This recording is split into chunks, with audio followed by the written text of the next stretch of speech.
아멘. 네, 오늘 본문 말씀을 가지고 아름다운 공동체 세우기라는 제목으로 하나님 말씀을 함께 살피도록 하겠습니다. 여러분, 우리 시온교회 공동체는 예수님의 피값으로 세워진 공동체여 교회입니다. 그러면은 이 공동체가 아름답게 세워지고 또 하나님의 위대한 사역들을 잘 감당하는 교회, 마땅히 그런 교회의 모습을 가지고 살아가야 될 것입니다. 여러분, 그런데 만약에 그렇지 못한 요소들이 발생한다면 우리는 말씀을 통해서 교훈을 얻고 또 거기서 말씀에서 하는 말씀을 따라 우리가 우리 자신을 변화시키고 새롭게 함으로 교회를 아름답게 세워가고 또 하나님의 일들을 잘 감당하는 그런 것은 마땅한 일이다라는 생각을 해봅니다. 그런 차원에서 오늘 본문 말씀에 어떤 내용이 있는가 함께 나누도록 하겠습니다.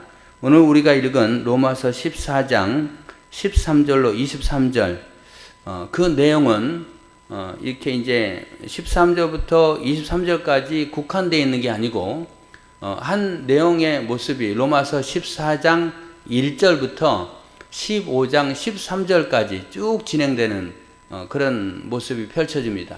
한 가지 내용을 가지고 그렇게 길게 전개가 되는 거예요. 그리고 거기서 나와 있는 내용은 한 두세 가지입니다. 첫 번째로 음식에 관한 문제. 고기를 먹느냐 안 먹느냐, 아니면 포도주를 마시냐 안 마시냐, 그런 음식의 문제 하나 하고, 그 다음에 날에 관한 문제입니다. 어떤 날이 더 중요한 날이냐, 어떤 날을 더 거룩하게 여겨야 되느냐, 이런 문제였습니다. 이런 문제로 인하여서 음식의 문제, 그 다음에 날의 문제로 로마 교회 안에 갈등이 생긴 겁니다. 이 갈등의 출발은 사실은 오랜 시간이 지납니다. 이제 사도 바울이 이 로마서를 쓴 그 시기는 AD 57년경입니다. 주 57년인데요. 그 상황 가운데 이 로마 교회는 어떤 상황이 전개가 되냐면 주 한 33년 예수님이 돌아가신 이후에 사도들이 성령을 받아 하나님의 말씀을 전할 때에 로마에서 온 유대인들도 있었는데 그들이 복음을 받아들이고 그 다음에 로마에 가서 교회를 세웁니다. 그런 사도들의 복음 전파를 듣는다든지 아니면은 이제 이스라엘 땅에 그 파견됐던 로마의 군인 백부장들, 이 백부장들을 통해서 또 그곳에 복음이 전파되기도 하는 과정 속에 로마의 교회가 세워졌습니다. 로마의 교회가 세워졌는데 교회가 세워진 과정 속에 주류를 이루는 사람들은 그 유대인 기독교인들이었습니다.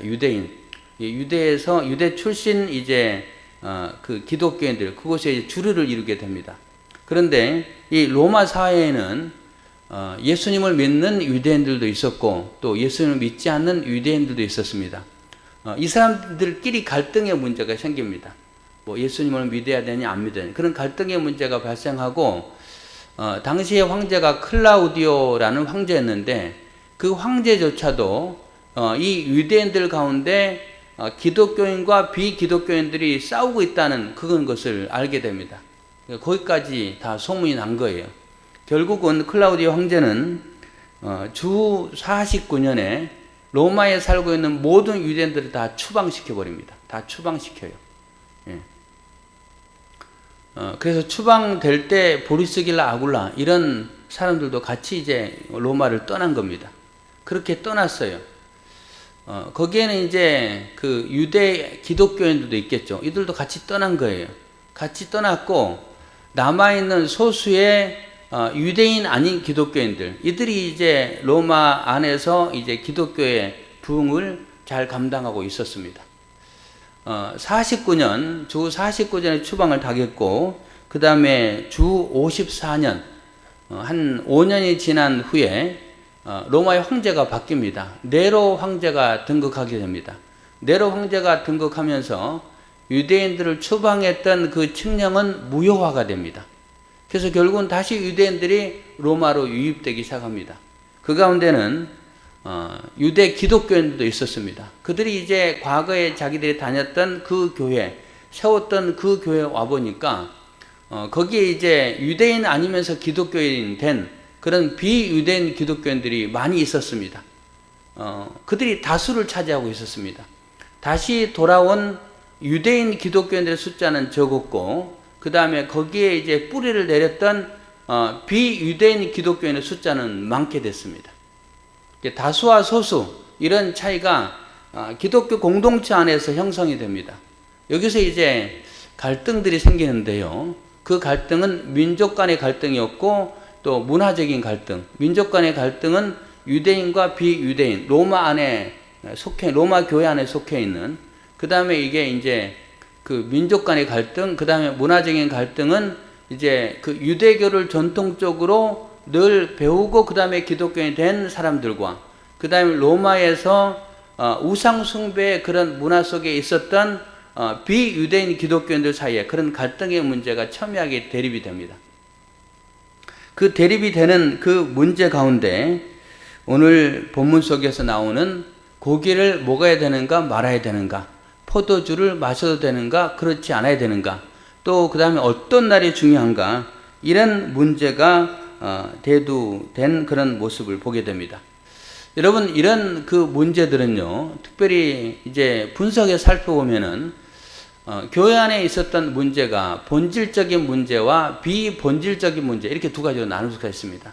본질적인 문제라는 거는요, 구원의 방법, 그 다음에 진리, 구원은 어떻게 받는가, 그 다음에 진리는 무엇인가, 굉장히 핵심적인 요소, 중요한 요소, 그게 본질적인 요소라면요, 비본질적인 요소는 믿음의 그 방법이 좀 다를 수 있다는 거예요. 여러분,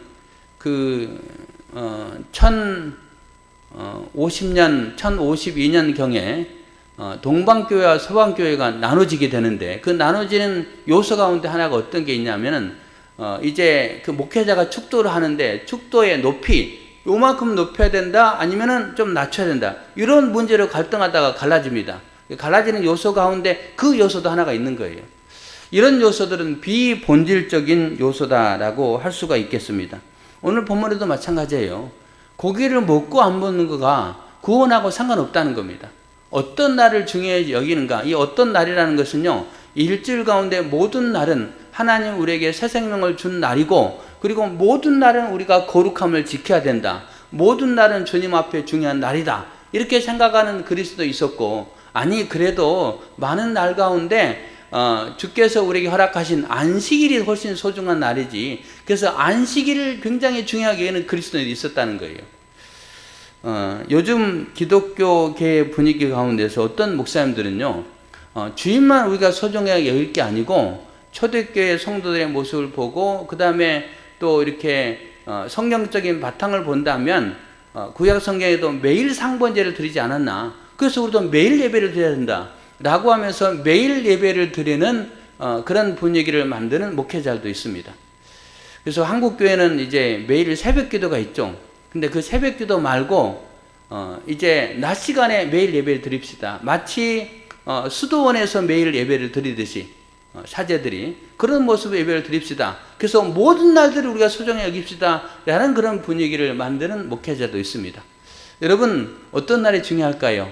안식일, 오늘날 주일이 중요할까요? 아니면은 모든 날이 중요할까요? 네.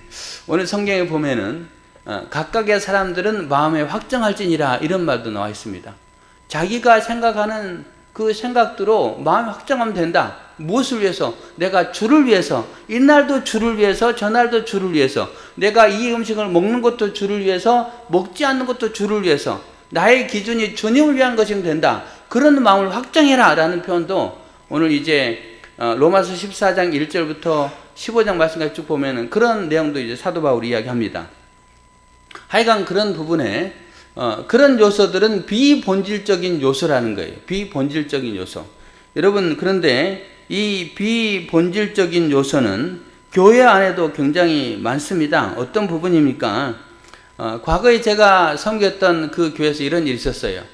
어떤 집사님이 있었는데, 이 집사님이 그 교회도 돌아가면서 식당 봉사를 했어요. 근데 이분이 뭐라고 말하냐면은, 권사님, 집사님, 저는요 음식을 만들 줄 몰라요.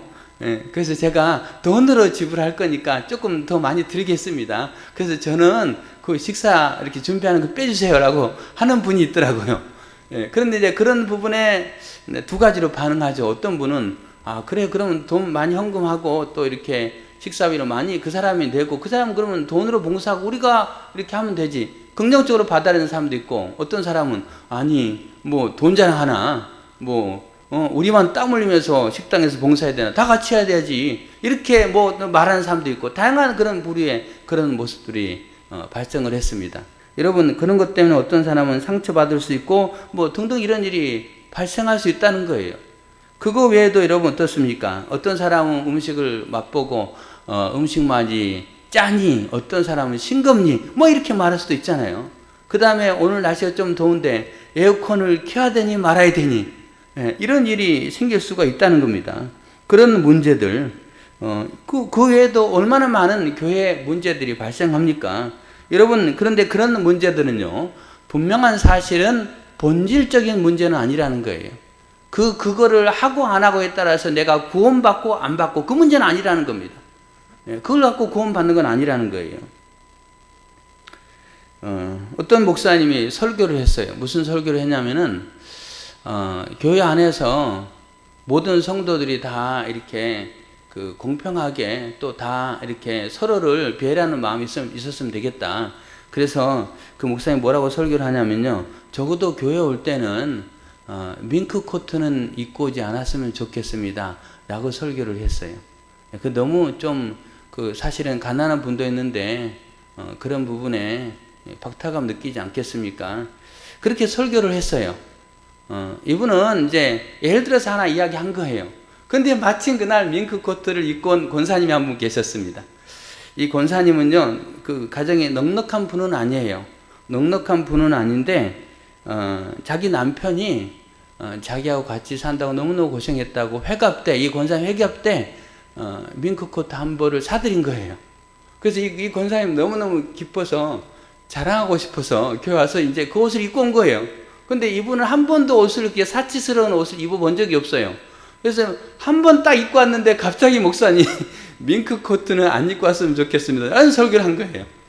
그 권사님 어떻게 됐겠습니까? 시험 됐어요. 시험 들었어요. 그래가지고 교회를 안 오는 거예요.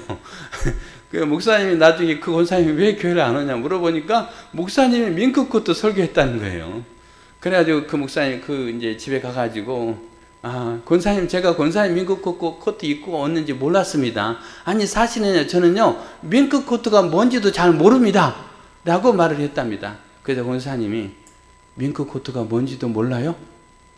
이러면서 또 좀, 목사님 좀 이렇게 무한 비슷하게 준 것 같아요.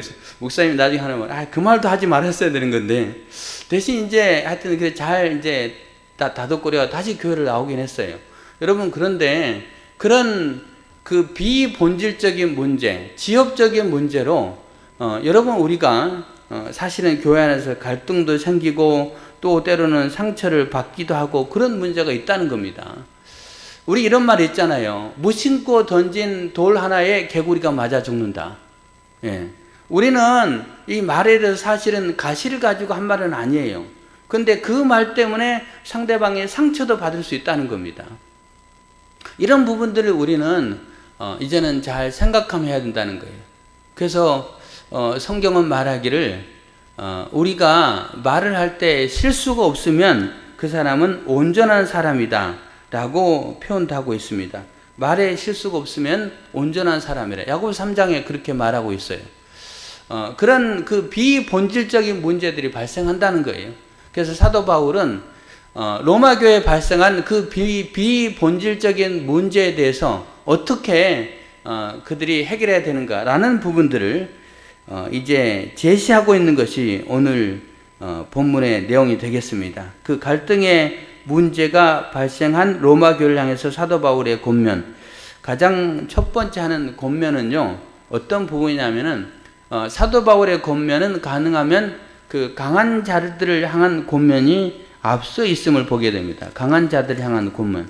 그러니까 약한 자들 중심으로 권면한 게 아니고 강한 자들에게 권면합니다. 14장 1절에 보면요. 믿음이 연약한 자를 너희가 받되 서로 의견을 비판하지 말라.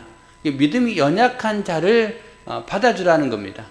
여기서 믿음이 연약한 자는 어떤 자들이냐면요, 어떻게 고기를 먹어?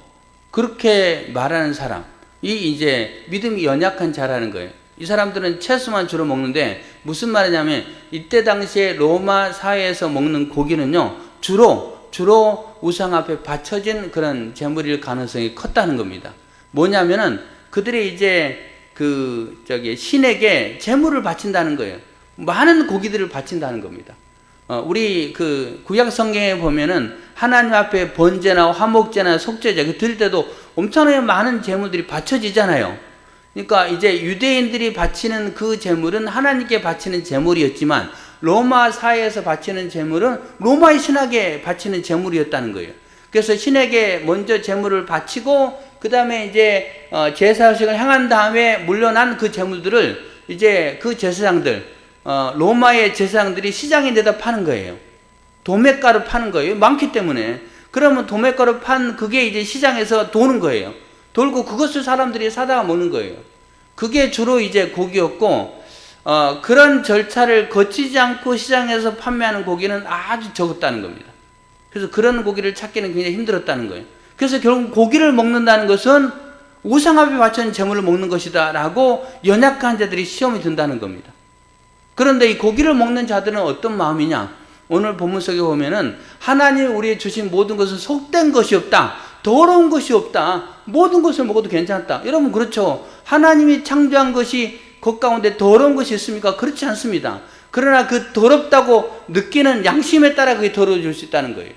그래서 고린도전서 8장 10장에 보면요, 그 고기가 우상 앞에 바쳐진 제물인가 그것을 물어보지 말고 먹으라, 이런 표현도 있습니다. 물어봤는데 이거 신전에 바쳐졌다가 나온 제물이에요, 그렇게 들었다. 그럼 그거 먹을 수가 없죠. 근데 그걸 먹으면은 양심적으로 깨끗하지 못하다는 겁니다. 그래서 물어보지 말고 먹으라 라고 말합니다.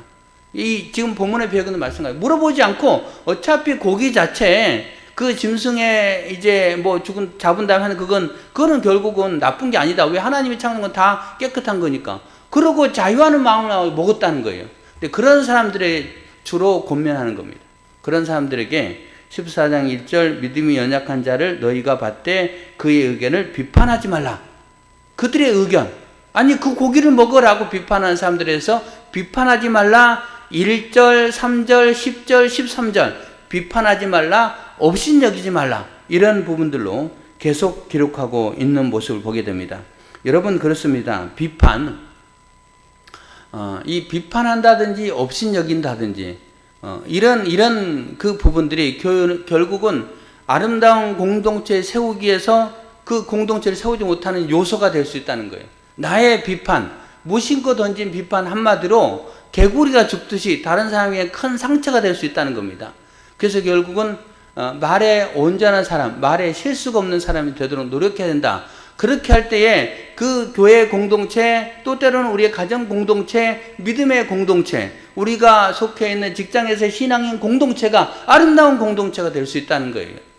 한번 따라해 주시기 바랍니다. 비판하지 맙시다. 업신여기지 맙시다. 여러분 그 비판이나 업신여기기 전에 우리가 가져야 될 마음이 있습니다. 그 마음은 어떤 마음이냐면, 나는 항상 부족하다, 나는 부족하다라는 마음을 전제하고 상대방을 대하라는 거예요. 내가 부족하다. 그 반대는 뭡니까? 나는 완벽하다는 겁니다. 나는 잘못한 게 없다, 나는 잘하고 있는데 왜 당신은 그렇게 하냐라고 하는 게 비판이잖아요. 그런데 항상 내 마음에 가져야 될 것은, 나는 부족하다라는 마음 가지고 상대방의 모습에 대해서 내가 이렇게 말하라는 거예요. 나는 부족하다라는 마음을 가지지 않고 상대방을 비판하든지 업신여긴다는 것은 뭐냐? 그거는요, 교만이라는 거예요. 교만. 예, 나는 잘하고 있어라는 부분의 교만이라는 겁니다. 그래서 이런 마음을 갖지 말고, 그래서 결국은 비판하거나 업신여기지 말라. 특별히 나는 고기를 먹어도 된다, 나는 모든 것에 자유하다, 그렇게 생각하는 사람, 그렇게 생각할지라도 그렇게 생각하지 아니하는 연약한 자를 향해서 배려하라라는 말입니다. 이런 첫 번째 이야기를 하고 있고, 그 다음에 그런 과정 속에 이제 두 번째 말하는 것은요, 13절인데요. 오늘 우리 읽은 본문인데, 그런즉 우리가 다시는 서로 비판하지 말고 도리어 부딪힐 것이나 거칠 것을 형제 앞에 두지 아니하도록 주의하라. 이렇게 말합니다. 거칠 것이나 부딪힐 것을 형제 앞에 두지 말라라고 말합니다. 여러분, 이 거칠 것과 부딪힐 것의 차이는 뭐냐면요, 부딪힌다는 것은요, 내가 의도적으로 부딪히게 장애물을 놔뒀다는 거예요. 그게 부딪힐 것. 그 다음에 거칠 것은 내가 의도적으로 놔둔 게 아닌데 그런 걸 통해서 그 사람이 넘어질 수 있다는 겁니다. 근데 오늘 사도 바울이 말하기를 형제 앞에 그런 의도를 가지든 의도를 가지지 않든 상대방이 넘어질 만한 것을 놓아두지 말라, 이렇게 말하고 있습니다.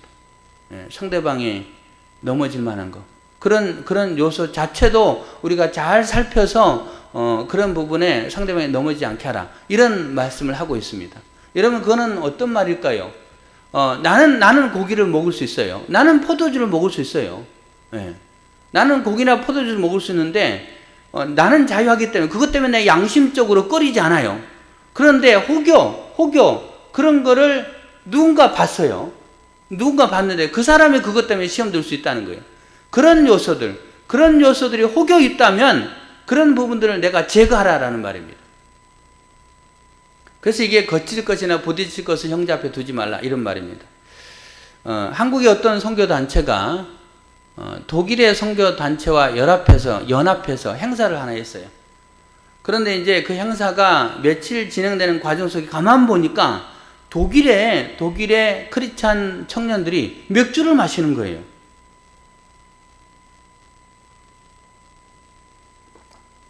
우리가 생각하는 개념의 맥주는 술이잖아요. 술인데 그 부분에 그 청년들은 술을 마시면서 힘드니까 목마르면 맥주를 마시고, 한국의 청년들이 좀 시험해 드리는 거예요. 아니, 저 친구들 어떻게 술을 마셔? 그래가지고 나중에 가서 이야기를 하는 겁니다. 아니, 맥주는 술이 아니냐고. 근데 우리는 술은 결코 성경에서 삼가라고 했기 때문에 하지 않는다. 너 당신들 왜 마시냐? 그것 때문에 우리 함께 선교 대원들이 이렇게 마음의 상처를 받고 시험을 받는다. 좀 이렇게 그런 부분들을 좀 참고했으면 좋겠다라고 이야기를 했습니다. 그러자 독일의 그 크리스찬 청년들이 어떻게 하냐? 그 말을 듣고 깜짝 놀랍니다. 아니, 우리 문화 자체가 맥주를 마시는 거는 그냥 그냥 보편적인 문화인데, 제가 신학교 다닐 때도 한번 그 이야기 하더라고요. 독일에서 신학을 공부한 교수님이 있었는데 그분을 향해서 바로 이야기 하더라고. 저 사람은 틀림없이 맥주 마실 거야, 이렇게 얘기하더라고요. 하여튼 그런 과정 속에 독일의 그 청년들이 그 얘기를 듣고 충격을 받았고 어떻게 결단을 하냐면요, 우리가 맥주를 마시지 않겠습니다. 우리가 선한 하나님의 일들을 감당하는데 그 맥주 마시는 것 때문에 한국의 크리스찬 청년들이 시험을 받는다면 우리가 그걸 삼가겠습니다. 이렇게 그들이 선언을 합니다. 그리고 그 다음에 맥주 마시지 않았다고 합니다. 아마 행사 끝날 때까지 안 마셨겠죠? 다시 나중에 마셨겠죠? 그것까지는 모르겠어요. 그것까지는 모르겠지만 하여튼 마시지 않겠다. 왜? 연약한 자, 그 고기를 먹지 않고 포도주를 마시지 않는 그 사람들 우리 때문에 시험 받는 거다. 그게 거칠 것이나 아니면 부딪힐 것이 되는데 우리가 삼가하겠다라고 독일의 크리스찬 청년들이 결단했다는 거예요. 아름다운 모습 아닙니까? 그렇게 할 때 거칠 것이나 부딪힐 것을 제거하는 거예요. 그게 바로 아름다운 공동체의 모습을 만들어가는 과정이 아닐까요? 그래서 첫 번째, 비판하거나 업신여기지 말라. 나를 항상 내가 훨씬 부족하다라는 그 마음의 전제하에 상대방을 대하라 라는 부분들, 첫 번째하고 거칠 것 두 번째 말씀을 하고 있습니다. 그 다음에 세 번째로는 어떤 이야기를 하고 있냐면 15장에 가서 본다면요, 15장 1절을 보시기 바랍니다. 15장 1절, 믿음이 강한 우리는 마땅히 믿음이 약한 자의 약점을 담당하고 자기를 기쁘게 하지 아니할 것이라. 자기를 기쁘게 하지 아니할 것이라. 그 다음에 3절, 그리스도께서도 자기를 기쁘게 하지 아니하셨나니. 여러분, 내가 하는 행동이나 말에 대해서 나를 기쁘게 하는 게 아니고 결국은 상대방을 기쁘게 한다는 겁니다. 이웃을 기쁘게 한다는 거예요. 기쁨의 주체가 내가 아니고 나가 아니고 상대방이라는 겁니다.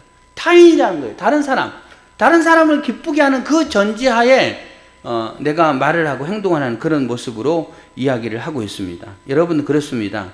우리는 어떤 마음을 가져야 되는가? 내가 무심코 던진 그 한마디가 혹시나 상대방을 기쁘게 하지 않고 상처를 주지 않을까라는 생각을 가지고 한 번 더 생각하면서 이렇게 우리가 말을 하는 것, 이게 아름다운 공동체를 만들어가는 중요한 요소가 아니겠는가라는 생각을 가져봅니다.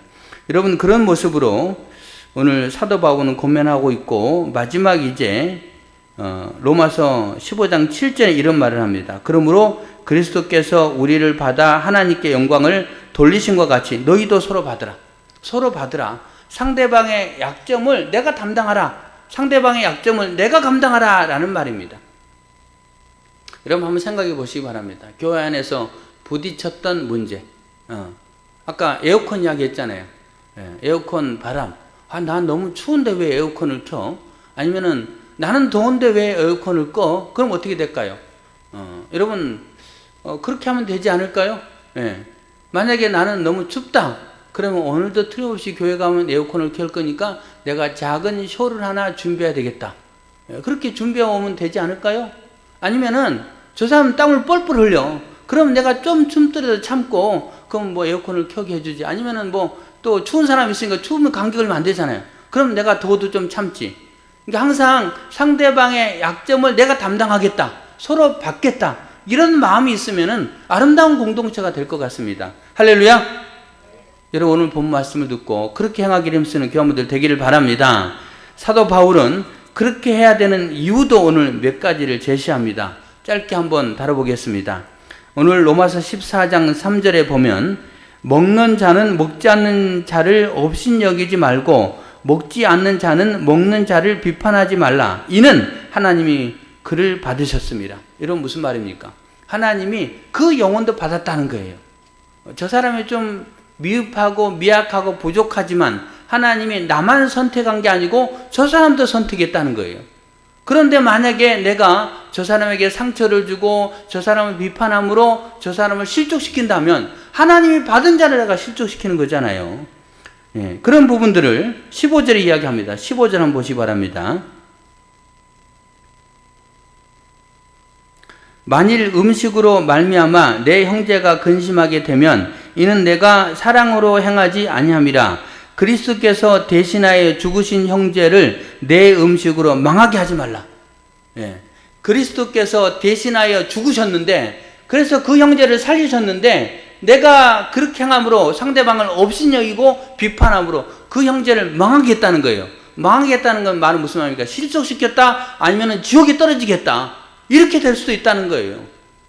그런 과정을 통해서 주님이 살리셨는데 너가 어떻게 지옥불에 떨어지게 하겠느냐, 이런 말씀으로 우리에게 분명하게 말씀해 주고 있습니다.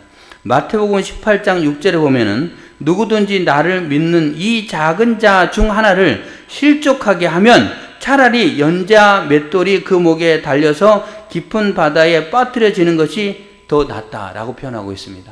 연자 맷돌은요, 그냥 사실은 작은 맷돌은 요만한 맷돌인데, 연자 맷돌은 그 소가 끄는 맷돌을 말합니다. 소가 목에 해가지고 맷돌이 옆에 크게 있고, 그래서 그거를 빙빙 돌면서 끄는 거예요. 그럼 그 연자 맷돌은 엄청난 크기죠. 뭐 사람의 크기만큼 큰 겁니다. 너가 만약에 다른 영혼을 실족시킨다면 차라리 너가 그 연자 맷돌을 메고 바다에 빠뜨리는 게 더 낫다. 왜? 다른 사람을 실족시켰잖아요. 그렇게 말하면서 예수님이 비유를 든 겁니다. 그러니까 다른 영혼을 실족시키는 일들을 하지 않도록 정말 삼가야 된다. 여러분, 우리 교회가 아름다운 공동체가 돼야 되는데, 이런 일들로 인하여서 그 사람이 교회를 안 나온다든지 아니면은 뭐 결국은 주님을 떠나버린다면 한 영혼을 죽이는 거잖아요. 여러분, 근데 그게 만약에 본질적인 문제, 믿음을 통한 구원이고 그 다음에 예수님은 우리의 유일한 구세주다 라는 부분들에 관한 갈등, 첨예한 대리라면 그거 양보하기 쉽지 않지만, 비본질적인 문제, 내가 조금 양보하고 상대방의 그 연약함을 내가 담당하면 되는데 그걸 담당하지 않고 그 영혼을 실족시키면은 그건 바람직한 모습이 아니라는 거예요.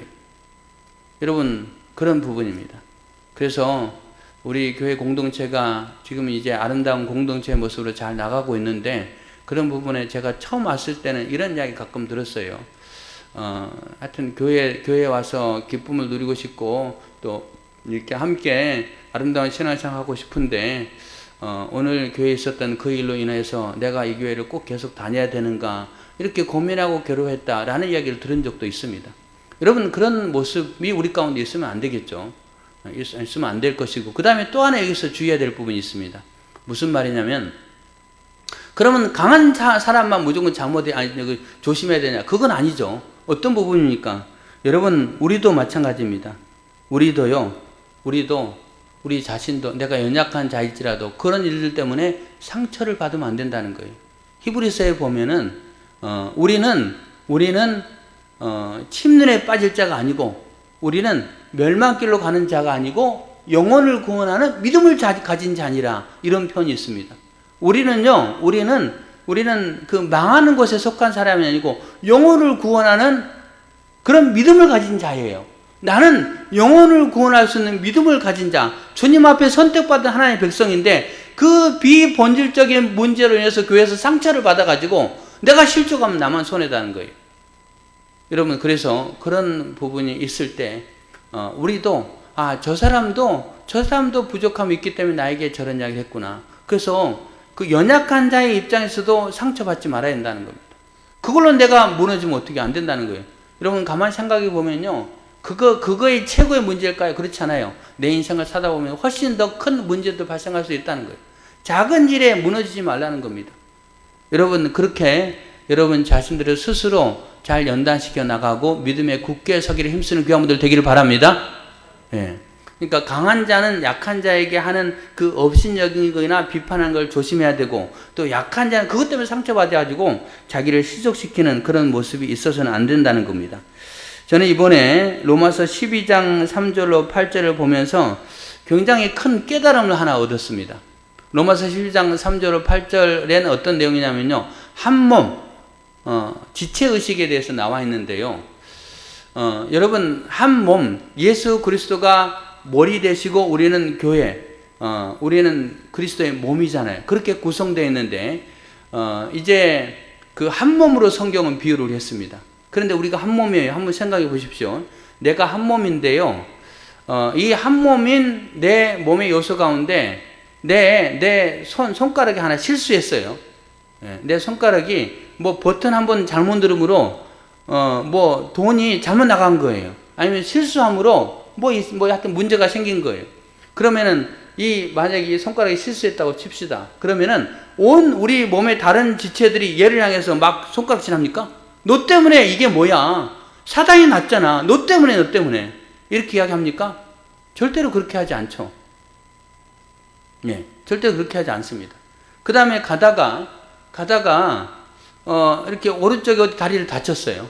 예, 다리를 다쳤어요. 아니, 다리 말고 좀 더 눈으로 얘기합시다. 눈이 하나 다쳤어요. 다쳤으면은 불편할 것 아니에요. 모든 거 할 때 불편할 겁니다.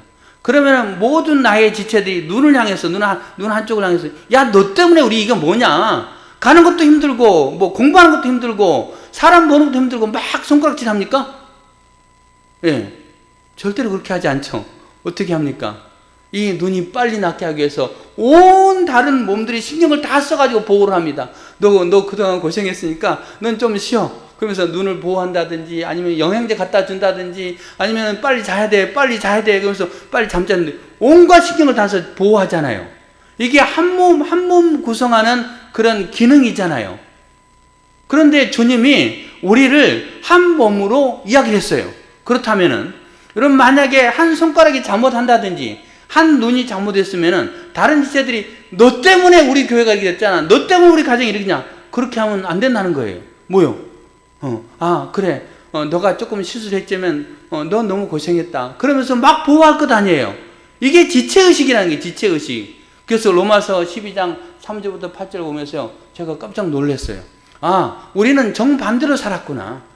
물론 이제 내 몸 지체하고 그 다음에 교회 신앙 공동체하고 좀 다르긴 하죠. 왜? 다 머리를 갖고 있잖아요. 다 생각이 다르잖아요. 그렇지만은 여러분 교회 공동체 안에는요, 한 몸, 한 지체의식을 가져야 한다는 거예요. 누군가 좀 잘못하면 그 사람의 잘못한 부분들을 막 지적하는 게 아니고, 그 사람의 잘못한 부분들을 내가 도와주고 보완하려고 했어야 한다는 거죠. 눈이 아프면 다른 지체들이 막 보완해주고 도와주잖아요, 살게. 그런 모습으로 우리가 살아야 되는 거 아닌가? 그렇게 교회 공동체 모습이 돼야 되는 거 아닌가? 아니 집사님 왜 그렇게 해요? 라고 하는 것이 아니고 집사님 그거 집사님 힘드시죠? 제가 할 수 있어요. 제가 할게요. 라고 본인이 가서 하는 모습, 그게 더 낫지 않을까요? 그럴 때 아름다운 공동체가 되지 않을까요? 여러분, 오늘 성경은 그런 말을 우리들에게 해주고 있습니다.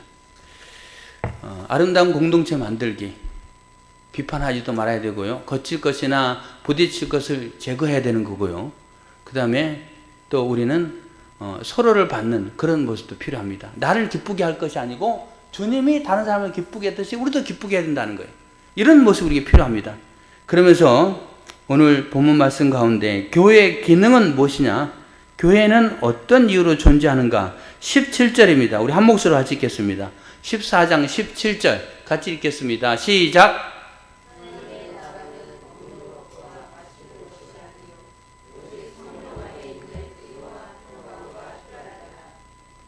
아멘. 여러분, 하나님의 나라는 먹고 마시는 게 있지 않다는 거예요. 하나님의 나라는 의와 평강과 희락이라는 말합니다. 하나님의 나라, 교회 공동체 안에서 이런 거를 경험하는 거예요. 이런 거를 추구하는 거예요. 의는 뭐냐? 예수님이 그리스도이십니다 라는 거를 우리가 세상 사람들에게 나타내는 거예요. 그래서 영혼을 구원하는 거예요. 영혼을 구원하기 위해서 의를 추구하는 겁니다. 의는 예수님이 그리스도다, 예수님이 그리스도이십니다 라는 것을 교회 안에서 선포되고 그 선포된 거 가지고 세상에 전파하는 것, 그게 바로 교회의 모습이라는 겁니다. 교회는 또 두 번째 평강이라, 여러분 교회 안에 와가지고 근심하고 염려하고 상처받을 게 아니고 이 안에서 세상이 줄 수 없는 평안을 맛보는 거예요. 내가 교회에 와서 예배드리면서 찬양하면서 기도하면서 말씀을 들으면서 또 함께 식탁을 나누면서 그 안에서 세상이 줄 수 없는 평안을 맛보는 거예요. 이게 교회 공동체의 모습입니다. 세 번째, 희락이라, 기쁨이잖아요. 교회 안에서 오늘 교회 가면 또 어떤 일을 우리가 경험할까, 또 우리 집사님 만나겠네, 우리 뭐 권사님 장로님 만나겠네, 와 너무너무 좋다, 오늘 또 맛있는 거 먹을 건데, 오늘 또 같이 예배 드릴 건데, 그런 부분에 막 기쁨으로 가득 찬 모습이 교회에 된다는 거예요. 여러분, 오늘 교회 오고 싶었어요? 아니면 억지로 왔어요? 억지로 왔다고요? 그러면 그게 희락이 아니라는 거예요. 희락이. 우리가 교회를 만들어 가야 된다는 거예요. 교회가 막 비판하고 업신여기고 막 거칠거리를 두고 그리고 서로 갈라지고 뭐 이런 모습이 아니고, 이제 교회 안에서 의를 추구하는, 영혼을 구하는 데 힘쓰고 우리 안에서 함께 평안한 모습을 추구하고 만들어가고 그 다음에 기쁨을 만들어가는 그 공동체, 오늘 사도 바울이 말하는 거예요. 교회라는 것은 먹고 마시는 문제로 서로 다투고 활동하는 것이 아니고 의와 희락과 평강을 추구하는 모습이다 라고 말씀하고 있음을 보게 됩니다. 18절, 이로써 그리스도를 섬기는 자는 하나님을 기쁘시게 하며 사람에게도 칭찬을 받으리라. 여러분, 이런 모습이 됐으면 좋겠어요. 교회 안에서 우리가 이렇게 하는 일에 애쓰고 힘쓰므로 하나님을 기쁘시게 하고 사람에게 칭찬받는 모습, 그런 모습이 있었으면 좋겠다라는 생각을 가져봅니다. 여러분, 또 보겠습니다. 15절에 만일 음식으로 말미암아 내 형제가 근심하게 되면 이는 내가 사랑으로 행하지 아니함이라. 사랑으로 행하지 아니함이라. 이런 반대로 말하면 뭐예요? 사랑으로 행하라는 거예요. 교회 안에서 사랑으로 행하라. 한번 따라해 주시면 됩니다. 사랑으로 행합시다. 사랑으로 행합시다. 옆에 분을 보면서 인사하겠습니다. 하나님의 사랑으로 집사님을 사랑합니다. 네, 여러분 참 똑똑한 것 같아요. 여러분은 옆에 권사님이 앉아 계시는데 하나님의 사랑으로 집사님을 사랑합니다 하지 않고 하나님의 사랑으로 권사님을 사랑합니다. 바꿀 줄도 알아요. 참 똑똑합니다. 그래서 여러분 오늘 설교도 잘 들으셔서 믿습니다. 오늘 말씀을 잘 기억하고 우리 교회 공동체, 아름다운 공동체 만들어 가기 위해서 하지 말아야 할 것을 하지 말고 의와 평강과 희락을 추구하는 그런 아름다운 공동체, 또 사랑으로 만들어가는 공동체 되기를 바라겠습니다. 지적하는 것이 아니고 지지해 주기, 손가락질 하는 것이 아니고 쓰다듬어 주기, 뭐 이런 모습, 다름을 인정하는 것, 존재를 귀하게 여기는 것, 이런 모습을 가지고 살아갈 때에 우리 공동체가 아름다운 공동체가 될 것이고, 또 하나님을 기쁘시게 또 사람들에게 칭찬받는 귀한 공동체 되리라고 믿습니다. 네, 오늘 말씀 생각하며 함께 기도하도록 하겠습니다. 우리의 모습 가운데 혹여 비판하는 모습, 업신 여기는 모습, 거칠 것과 부딪힐 것을 두었던 나의 모습이 아닌가 우리 자신 돌아보도록 하겠습니다. 사랑으로 하지 않았던 모습이 아니었는가 우리 한번 살펴보도록 하겠고, 하나님 이제 우리 자신의 모습 가운데 예수님이 다른 사람을 기쁘게 하신 그 모습에 우리에게 모범을 보였듯이 나를 기쁘게 할 것이 아니고 상대방을 기쁘게 하고 상대방을 더 귀하게 여기고 그리고 상대방을 사랑의 모습으로 대하고 그리고 우리 교회가 의와 평강과 희락을 추구하는 교회 되게 하옵소서라는 그런 기도 제목 가지고 함께 통성으로 기도하도록 하겠습니다.